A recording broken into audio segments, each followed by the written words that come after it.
আসসালামু আলাইকুম সবাইকে। আজকে চলে এসেছি আপনাদের মাঝে নতুন আরেকটি রেসিপি নিয়ে।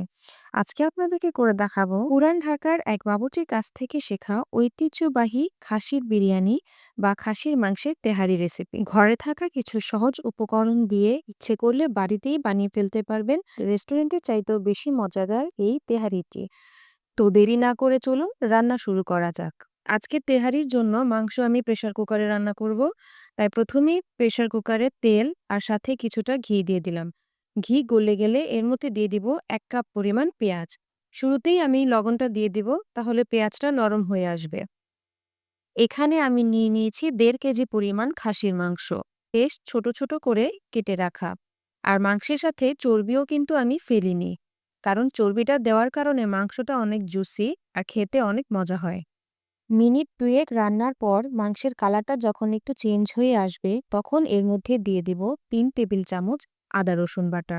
আদা রসুন বাটাটাকে ভালো করে মাংসের সাথে মিশিয়ে এর মধ্যে দিয়ে দিব ২ টেবিল চামচ কাঠবাদাম বাটা।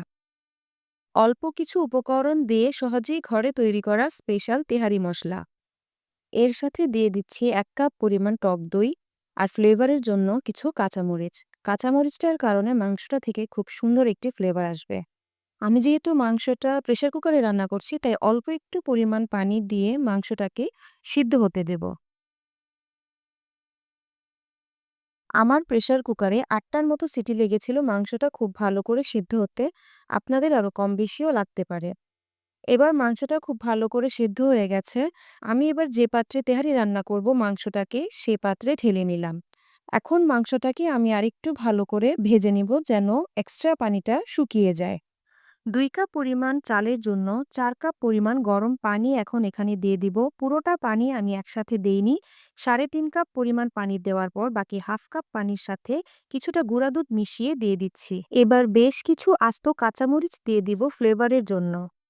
একটু মিশিয়ে নিয়েই লবণটা কিন্তু অ্যাড করতে হবে। এবারে অ্যাড করছি কালো জিরা পোলাওয়ের চাল। এই চালটাকে আমি ভালো করে ধুয়ে ০.৫ ঘন্টা পানিতে ভিজিয়ে রেখে তারপর পানি ঝরিয়ে রেখেছিলাম।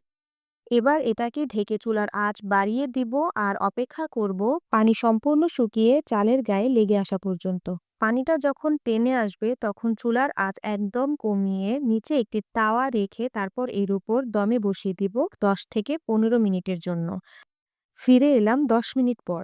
এবার উপরের চালগুলো নিচে আর নিচের চালগুলো উপরে দিয়ে ভালো করে মিশিয়ে দিব। আর উপর থেকে কিছুটা ঘি ছড়িয়ে দিয়ে ভালো করে ফয়েল পেপার দিয়ে মুড়িয়ে নিয়ে ঢেকে রান্না করব আরও ৫ মিনিট। চলে আসলাম ৫ মিনিট পর।